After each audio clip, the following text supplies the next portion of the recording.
Kali ini kami akan membahas mengenai PSAK 45, yaitu mengenai pelaporan keuangan entitas nirlaba. Sebelumnya, kami akan memperkenalkan diri terlebih dahulu. Kami dari kelompok 10A dengan anggota yaitu Wiwin absen 4, Cantika absen 10, dan Eka Cornelia absen 14. Adapun pokok pembahasan yang akan kita bahas yaitu yang pertama, apa itu entitas nirlaba, yang kedua, tujuan dan ruang lingkupnya, selanjutnya yaitu definisi, dan yang terakhir yaitu laporan keuangan entitas nirlaba. Entitas nirlaba merupakan entitas yang berbeda dari entitas bisnis. Entitas ini memperoleh sumber daya dari pemberi sumber daya yang tidak mengharapkan pembayaran kembali atau manfaat ekonomi. Contohnya yaitu yayasan, perkumpulan, serta organisasi kemasyarakatan.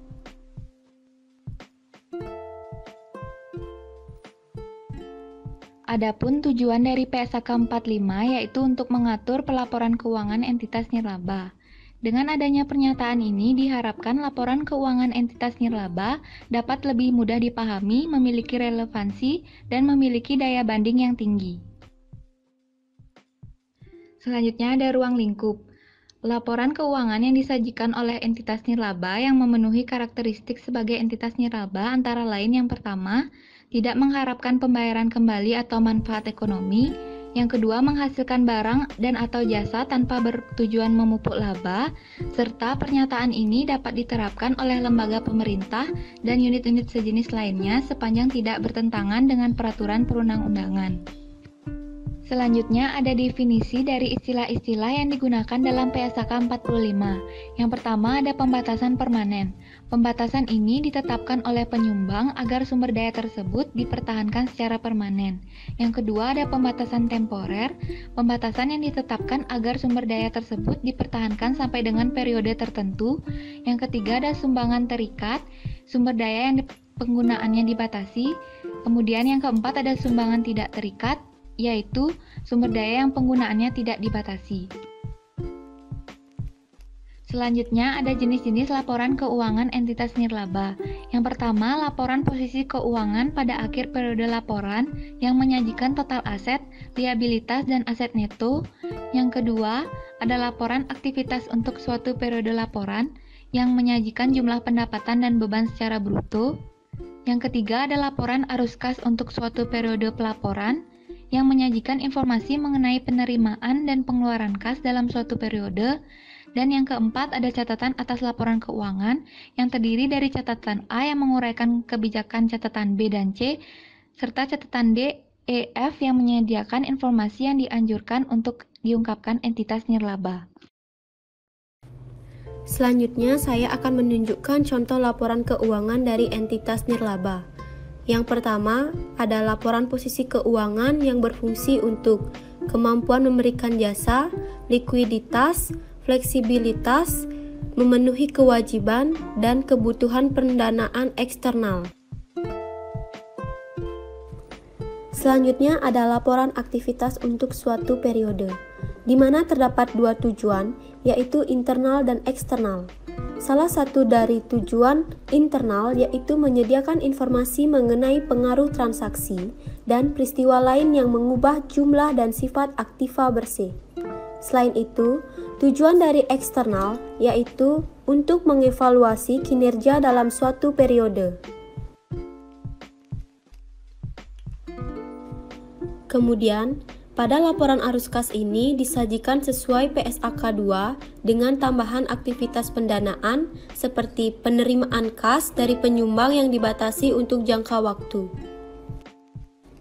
Dan yang terakhir, terdapat catatan atas laporan keuangan yang terdiri dari catatan A, B, C, D, E, dan F.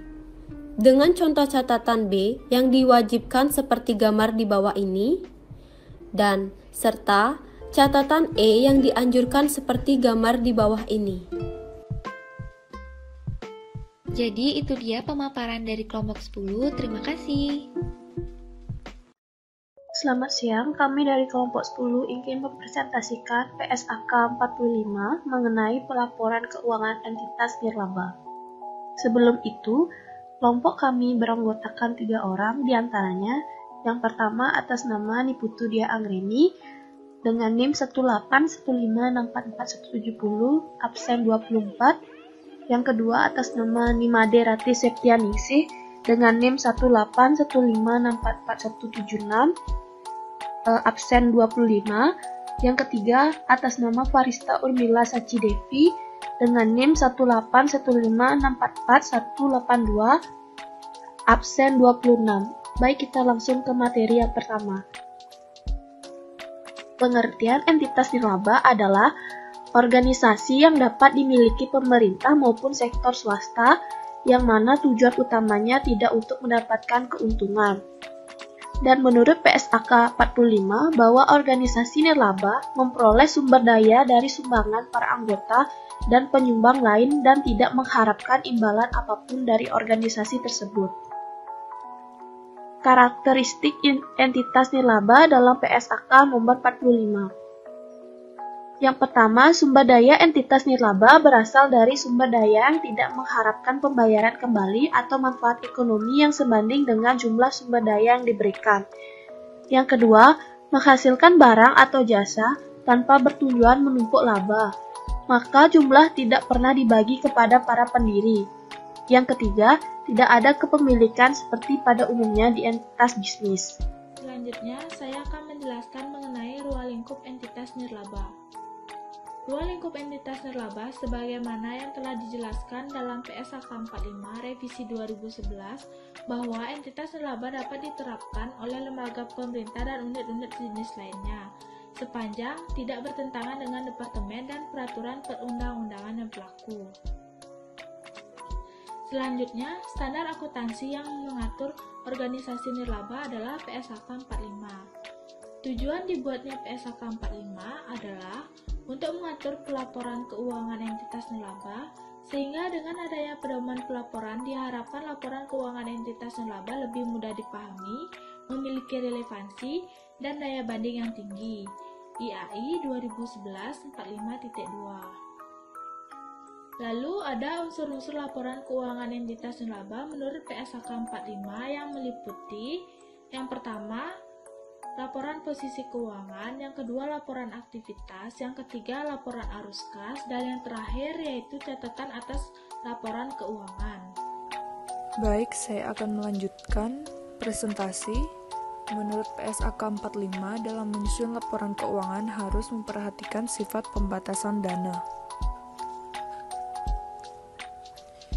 Yang pertama yaitu pembatasan permanen. Pembatasan permanen adalah pembatasan penggunaan sumber daya yang ditetapkan oleh penyumbang agar sumber daya tersebut dipertahankan secara permanen, tetapi organisasi diizinkan untuk menggunakan sebagian atau semua penghasilan atau manfaat ekonomi lainnya yang berasal dari sumber daya tersebut. Selanjutnya yaitu pembatasan temporer. Pembatasan temporer adalah pembatasan penggunaan sumber daya oleh penyumbang yang menetapkan agar sumber daya tersebut dipertahankan sampai dengan periode tertentu atau sampai dengan terpenuhinya keadaan tertentu. Kemudian yaitu sumbangan terikat atau sumber daya terikat adalah sumber daya yang penggunaannya dibatasi untuk tujuan tertentu oleh penyumbang. Pembatasan tersebut dapat bersifat permanen atau temporer. Dan yang terakhir, sumber daya tidak terikat adalah sumber daya yang penggunaannya tidak dibatasi untuk tujuan tertentu oleh penyumbang. Sekian presentasi dari kelompok kami, terima kasih.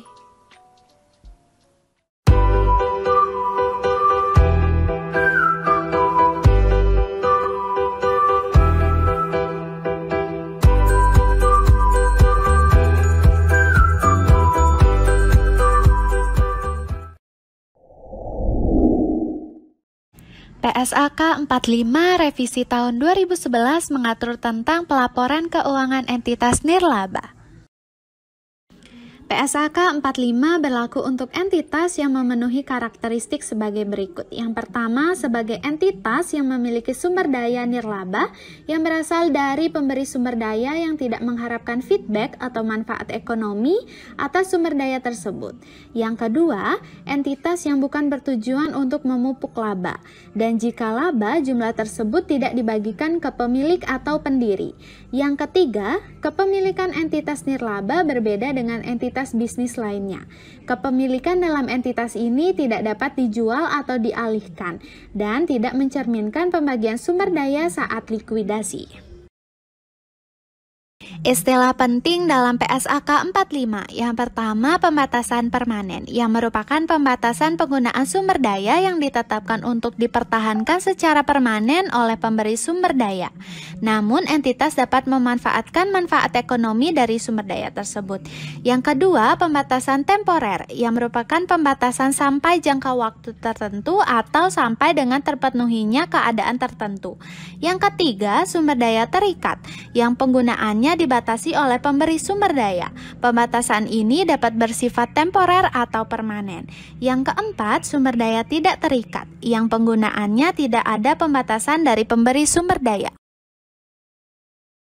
Adapun laporan keuangan entitas nirlaba meliputi laporan posisi keuangan pada akhir periode laporan, laporan aktivitas, laporan arus kas untuk suatu periode pelaporan, dan catatan atas laporan keuangan. Laporan posisi keuangan pada entitas nirlaba sendiri secara keseluruhan menyajikan total aset, liabilitas, dan aset neto. Adapun klasifikasi aset dan liabilitas adalah aset disajikan berdasarkan tingkat likuiditasnya dan dikelompokkan ke dalam aset lancar dan tidak lancar. Sedangkan untuk liabilitas sendiri disajikan berdasarkan tanggal jatuh temponya dan dikelompokkan ke dalam liabilitas jangka panjang dan jangka pendek. Informasi mengenai likuiditas aset atau saat jatuh tempo liabilitas, termasuk pembatasan penggunaan aset, diungkapkan dalam catatan atas laporan keuangan, serta informasi mengenai sifat dan jumlah dari pembatasan permanen atau temporer diungkapkan pula pada catatan atas laporan keuangan. Laporan aktivitas. Penyajian laporan aktivitas yang pertama menyajikan jumlah perubahan aset neto terikat permanen, terikat temporer, dan tidak terikat dalam suatu periode. Yang kedua, menyajikan pendapatan sebagai penambah aset neto tidak terikat, kecuali jika penggunaannya dibatasi oleh pemberi sumber daya yang tidak mengharapkan pembayaran kembali. Yang ketiga, sumber daya disajikan sebagai penambah aset neto tidak terikat, terikat permanen, atau terikat temporer bergantung pada ada tidaknya pembatasan. Yang keempat, laporan aktivitas menyajikan keuntungan dan kerugian yang diakui dari investasi atau aset lain sebagai penambah atau pengurang aset neto tidak terikat. Yang kelima, laporan aktivitas menyajikan jumlah pendapatan dan beban secara bruto kecuali diatur berbeda oleh SAK lain atau SAK etap. Yang keenam, laporan aktivitas atau catatan atas laporan keuangan menyajikan informasi mengenai beban menurut klasifikasi fungsional seperti menurut kelompok program jasa utama atau aktivitas pendukung. Laporan arus kas. Laporan arus kas disajikan sesuai PSAK 2 Revisi 2009 atau SAK etap bab 7 dengan tambahan berikut ini. Yang pertama ada aktivitas pendanaan. Yang termasuk aktivitas pendanaan adalah penerimaan kas dari pemberi sumber daya yang tidak mengharapkan pembayaran kembali yang penggunaannya dibatasi dalam jangka panjang. Yang kedua, ada penerimaan kas dari pemberi sumber daya dan penghasilan investasi yang penggunaannya dibatasi untuk perolehan, pembangunan, dan pemeliharaan aset tetap.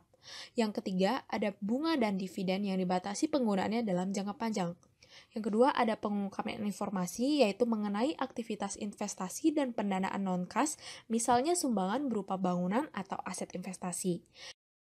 Sekian presentasi dari kelompok kami ucapkan terima kasih. Om Swastiastu. Selamat siang, saya ucapkan kepada Bapak Pengajar Teori Akuntansi dan seluruh teman-teman kelas 5D. Pada kesempatan kali ini, kami dari kelompok 10 akan membahas materi PSAK 45 tentang pelaporan keuangan entitas nirlaba. Kami beranggotakan 3 orang, yaitu Absen 1 atas nama Nima De Purnami, Absen 5 atas nama Nikada Erika Cindy Septiani, dan Absen 10 atas nama Nilo Putu Darmayanti.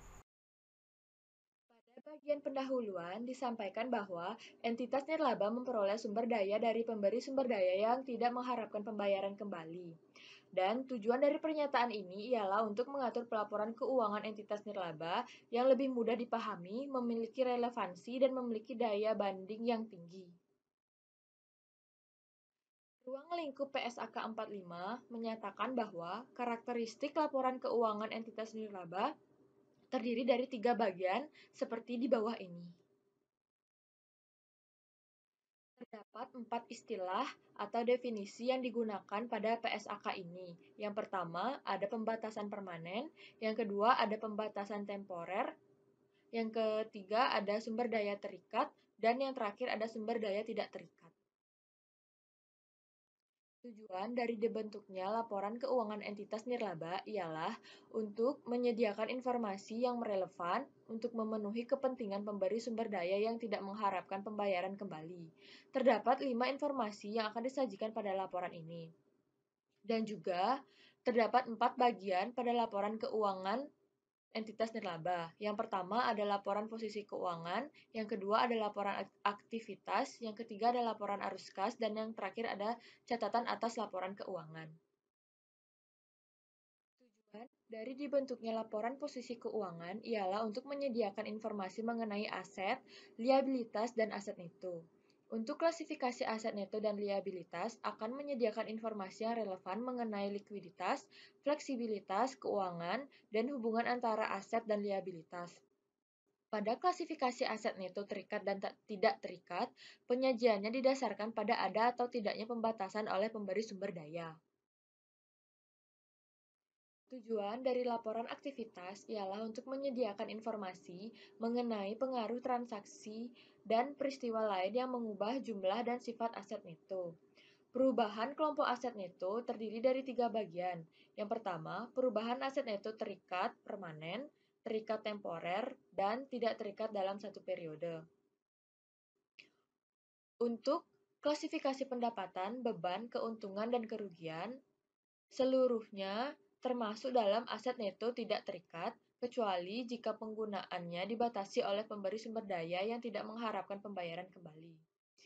Informasi pemberian jasa terdiri dari menyajikan informasi mengenai beban menurut klasifikasi fungsional. Tujuan dibuatnya laporan arus kas ialah untuk menyajikan informasi mengenai penerimaan dan pengeluaran kas dalam suatu periode. Klasifikasi penerimaan dan pengeluaran kas terdapat dalam PSAK 2 bab 7, yaitu pada bagian A yaitu aktivitas pendanaan dan pada bagian B pengungkapan informasi mengenai aktivitas investasi dan pendanaan non-kas, seperti sumbangan berupa bangunan atau aset investasi. Entitas menerapkan pernyataan ini untuk periode tahun buku yang dimulai pada atau setelah tanggal 1 Januari 2012. Dan pernyataan ini menggantikan PSAK 45 tahun 1997 tentang pelaporan keuangan organisasi nirlaba. Demikian presentasi dari kelompok 10, semoga bermanfaat. Kami mohon maaf bila terdapat salah kata. Saya tutup dengan Parama Santi. Om Santi Santi Santi Om. Perkenalkan, kami dari kelompok 10 yang beranggotakan Dewa Ayu Citra Widianti dengan NIM 18156444029, absen 5, Ide Ayu Dayang Paramita dengan NIM 18156444053, absen 9, dan saya Nikadek Putri Karsiani dengan NIM 18156444113, absen 18. Di sini kami akan membahas PSAK 45 mengenai pelaporan keuangan entitas nirlaba. Tujuan PSAK 45 yaitu mengatur pelaporan keuangan entitas nirlaba. Dengan adanya pedoman pelaporan, diharapkan pelaporan keuangan entitas nirlaba dapat lebih mudah dipahami, memiliki relevansi dan memiliki daya banding yang tinggi. Ruang lingkup PSAK 45 yaitu sumber daya entitas nirlaba berasal dari sumber daya yang tidak diharapkan pembayaran kembali atau manfaat ekonomi, menghasilkan barang dan jasa tanpa bertujuan memupuk laba, dan tidak adanya kepemilikan seperti umumnya pada entitas bisnis, dalam artian kepemilikan entitas tidak dapat dijual. Definisi-definisi dari PSAK 45 yaitu pembatasan permanen adalah pembatasan penggunaan yang ditetapkan oleh pemberi sumber daya, pembatasan temporer adalah pembatasan penggunaan sumber daya yang tidak mengharapkan pembayaran kembali, sumber daya terikat adalah sumber daya yang penggunaannya dibatasi, dan sumber daya tidak terikat adalah sumber daya yang penggunaannya tidak dibatasi. Pelaporan keuangan entitas nirlaba tujuannya adalah untuk menyediakan informasi yang relevan untuk memenuhi kepentingan pemberi sumber daya yang tidak mengharapkan pembayaran kembali, anggota, kreditur, dan pihak lain yang menyediakan sumber daya bagi entitas nirlaba. Laporan keuangan entitas nirlaba meliputi laporan posisi keuangan pada akhir periode, laporan aktivitas, dan laporan arus kas untuk suatu periode pelaporan, dan catatan atas laporan keuangan. Laporan posisi keuangan. Yang pertama, adanya tujuan laporan posisi keuangan, yaitu menyediakan informasi mengenai aset, liabilitas, dan aset neto, serta informasi mengenai hubungan di antara unsur-unsur pada waktu tertentu. Kedua, klasifikasi aset dan liabilitas. Laporan posisi keuangan termasuk catatan atas laporan posisi keuangan yang menyediakan informasi yang relevan mengenai likuiditas, fleksibilitas keuangan, dan hubungannya antara aset dan liabilitas. Informasi tersebut umumnya memiliki karakteristik serupa dalam suatu kelompok yang relatif homogen, sebagai contoh, kas dan setara kas, piutang pasien, pelajar, anggota, dan penerima jasa lain, persediaan, sewa, asuransi, dan jasa lain yang dibayar di muka, instrumen keuangan dan investasi jangka panjang, tanah, gedung, peralatan, serta aset tetap lain yang digunakan untuk menghasilkan barang dan jasa. Yang ketiga ada klasifikasi aset neto terikat atau tidak terikat. Laporan posisi keuangan menyajikan jumlah masing-masing kelompok aset neto berdasarkan ada atau tidak pembatas oleh pemberi sumber daya yang tidak mengharapkan pembayaran kembali, yaitu terikat secara permanen, temporer, dan tidak terikat. Pembatasan permanen atau temporer diungkapkan dengan cara menyajikan jumlah tersebut dalam laporan keuangan.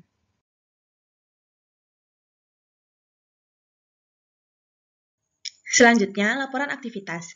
Yang pertama, tujuan laporan aktivitas yaitu untuk menyediakan informasi mengenai pengaruh transaksi dan peristiwa lain yang mengubah jumlah dan sifat aset neto, hubungan antar transaksi dan peristiwa lain, dan bagaimana penggunaan sumber daya dalam pelaksanaan berbagai program atau jasa.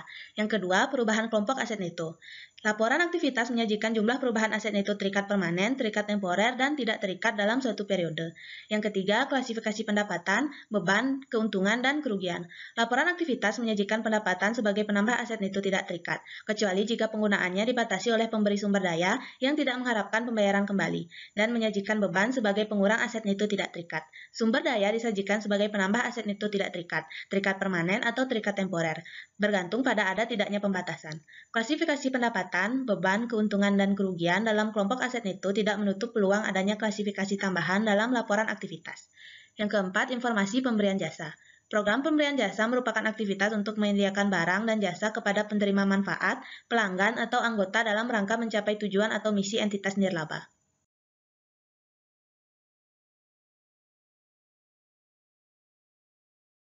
Selanjutnya, laporan arus kas. Yang pertama, tujuan laporan arus kas adalah untuk menyajikan informasi mengenai penerimaan dan pengeluaran kas dalam suatu periode. Yang kedua, klasifikasi penerimaan dan pengeluaran kas. Laporan arus kas disajikan sesuai PSAK 2, laporan arus kas atau SAK etap bab 7, dengan tambahan aktivitas pendanaan serta pengungkapan informasi mengenai aktivitas dan pendanaan non-kas, misalnya sumbangan berupa bangunan atau aset investasi. Sekian presentasi dari kelompok 10, terima kasih. Halo semua, kami dari kelompok 10, kelas 5 FD4 Akuntansi Manajerial, jurusan Akuntansi Politeknik Negeri Bali. Kali ini kami akan membahas mengenai PSAK 45 tentang pelaporan keuangan entitas nirlaba.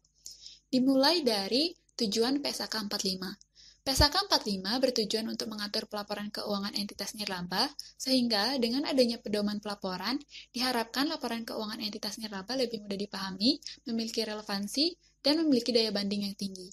Di mana karakteristik entitas nirlaba dalam PSAK 45 yaitu yang pertama, sumber daya entitas nirlaba berasal dari pemberi sumber daya yang tidak mengharapkan pembayaran kembali atau manfaat ekonomik yang sebanding dengan jumlah sumber daya yang diberikan.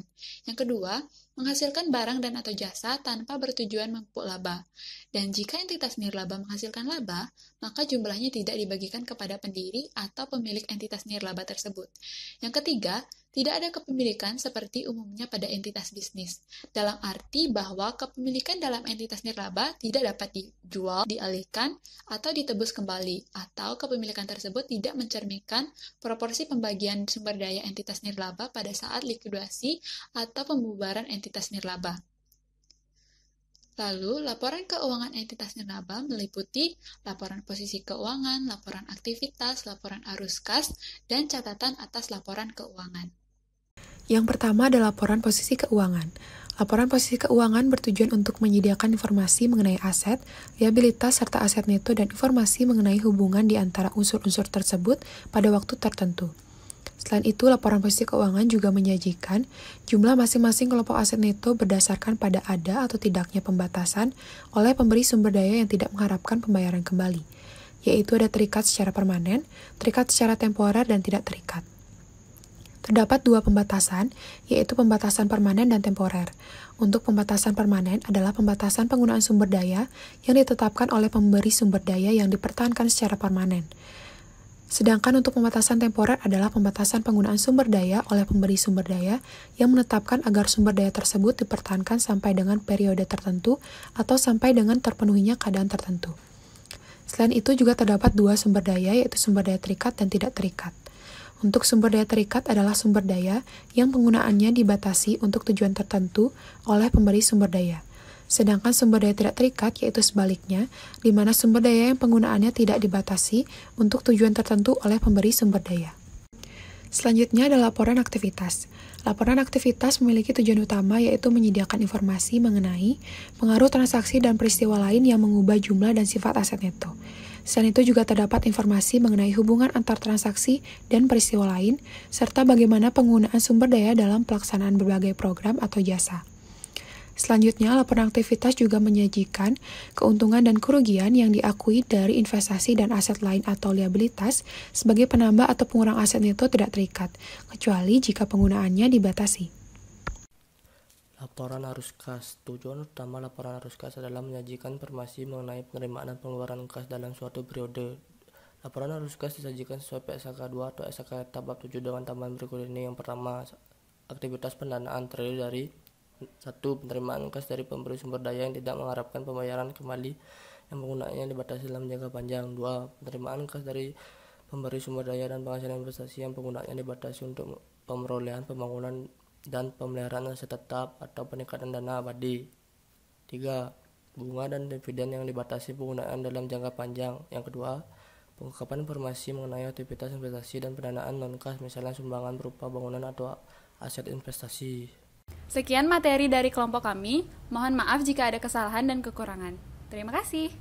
Perkenalkan, kami dari kelompok 10 beranggotakan Claudina, saya sendiri Mia, Yulia, dan Tania akan menyampaikan materi PSAK 45 mengenai pelaporan keuangan organisasi nirlaba. Untuk organisasi nirlaba dengan akuntabilitas publik yang signifikan menggunakan PSAK 45 dan PSAK, sedangkan untuk yang tidak signifikan menggunakan PSAK 45 dan SAK etap. Adapun tujuan dari organisasi nirlaba yaitu untuk mengatur pelaporan keuangan entitas nirlaba, dan laporan keuangan entitas nirlaba dapat lebih mudah dipahami, memiliki relevansi, dan memiliki daya banding yang tinggi. Pada PSAK 45 nirlaba, perbedaannya itu cara organisasi memperoleh sumber daya. Kemudian organisasi nirlaba memperoleh sumber daya dari sumbangan anggota dan penyumbang yang tidak mengharapkan imbalan. Ada organisasi yang mendanai kebutuhan modalnya dari utang dan kebutuhan operasinya dari pendapatan jasa. Laporan keuangan memberikan gambaran mengenai kinerja keuangan, menyajikan terpisah aktiva terikat dan tidak terikat. Pertanggungjawaban manajer mengenai kemampuannya mengelola sumber daya organisasi yang diterima dari para penyumbang disajikan melalui laporan aktivitas dan laporan arus kas. Ada dua tujuan PSAK 45. Pernyataan ini bertujuan untuk mengatur pelaporan keuangan entitas nirlaba dan diharapkan laporan keuangan entitas nirlaba dapat lebih mudah dipahami, memiliki relevansi, dan memiliki daya banding yang tinggi. Lingkup PSAK 45. Laporan keuangan yang disajikan oleh organisasi nirlaba yang memenuhi karakteristik diantaranya sumber daya entitas nirlaba berasal dari para penyumbang yang tidak mengharapkan pembayaran kembali. Yang kedua, menghasilkan barang atau jasa tanpa tujuan menumpuk laba. Yang ketiga, tidak ada kepemilikan seperti lazimnya pada entitas bisnis, di mana dapat diterapkan oleh lembaga pemerintah dan unit-unit sejenis lainnya sepanjang tidak bertentangan dengan peraturan perundang-undangan yang berlaku. Penerapan PSAK 45. Pernyataan ini menetapkan informasi dasar tertentu yang disajikan dalam laporan keuangan entitas nirlaba. Pengaturan yang tidak diatur dalam pernyataan ini mengacu pada SAK atau SAK etap untuk entitas yang tidak memiliki akuntabilitas publik signifikan. Berikut ini adalah pengertian istilah yang digunakan dalam pernyataan PSAK 45. Yang pertama, pembatasan permanen adalah pembatasan penggunaan sumber daya yang ditetapkan oleh penyumbang agar sumber daya tersebut dipertahankan secara permanen. Yang kedua, pembatasan temporer adalah pembatasan penggunaan sumber daya oleh penyumbang yang menetapkan agar sumber daya tersebut dipertahankan sampai dengan periode tertentu. Yang ketiga, sumbangan terikat adalah sumber daya yang penggunaannya dibatasi untuk tujuan tertentu oleh penyumbang. Keempat, Sumbangan tidak terikat adalah sumber daya yang penggunaannya tidak dibatasi untuk tujuan tertentu oleh penyumbang. Dana atau aset bersih entitas nirlaba, yaitu tidak terikat, dana dapat digunakan untuk keperluan entitas nirlaba tanpa dibatasi oleh peraturan yang mengikat. Yang kedua, terikat sementara. Kontribusi yang masuk dalam terikat sementara disebabkan oleh tujuan yang terbatas untuk periode tertentu. Terikat permanen, yakni karakteristik jenis ini mengharuskan entitas nirlaba untuk mengalokasi ke jenis aset tertentu menjaga secara permanen. Laporan keuangan sebagai penyedia informasi yang relevan untuk memenuhi kepentingan pihak-pihak yang menyediakan sumber daya bagi entitas nirlaba, yang menyajikan informasi mengenai pergerakan, aktiva pasiva modal pendapatan dan beban, seperti penambahan, pengurangan, dan catatan atas pergerakan tersebut. Laporan keuangan nirlaba terdiri dari laporan posisi keuangan, laporan laba rugi, laporan arus kas, dan catatan atas laporan keuangan. Laporan posisi keuangan menyediakan informasi mengenai aset, liabilitas, serta aset neto dan informasi mengenai hubungan di antara unsur-unsur tersebut pada waktu tertentu. Informasi tersebut digunakan sebagai penilaian atas kemampuan organisasi menjalankan perusahaan secara berkelanjutan atau likuiditasnya. Informasi likuiditas menyajikan aset berdasarkan urutan likuiditas, mengelompokkan aset ke dalam lancar dan tidak lancar, mengungkapkan informasi mengenai likuiditas aset atau saat jatuh temponya likuiditas. Klasifikasi aset neto dikelompokkan berdasarkan ada atau tidaknya pembatasan oleh penyumbang dan jumlah dari pembatasan permanen atau temporer. Tujuan utama laporan aktivitas adalah menyediakan informasi, salah satunya mengenai pengaruh transaksi dan peristiwa lain yang mengubah jumlah dan sifat aktiva bersih. Informasi dalam laporan aktivitas yang dilakukan bersama dengan pengungkapan informasi dalam laporan keuangan lainnya dapat membantu para penyumbang anggota organisasi, kreditur, dan pihak lainnya untuk mengevaluasi kinerja dalam suatu periode, menilai kemampuan, dan menilai pelaksanaan tanggung jawab dan kinerja manajer. Laporan aktivitas mencakup organisasi secara keseluruhan dan menyajikan perubahan jumlah aktiva bersih selama satu periode. Laporan aktivitas menyajikan jumlah pendapatan dan beban secara bruto, kecuali diatur berbeda oleh SAK lain atau SAK etap.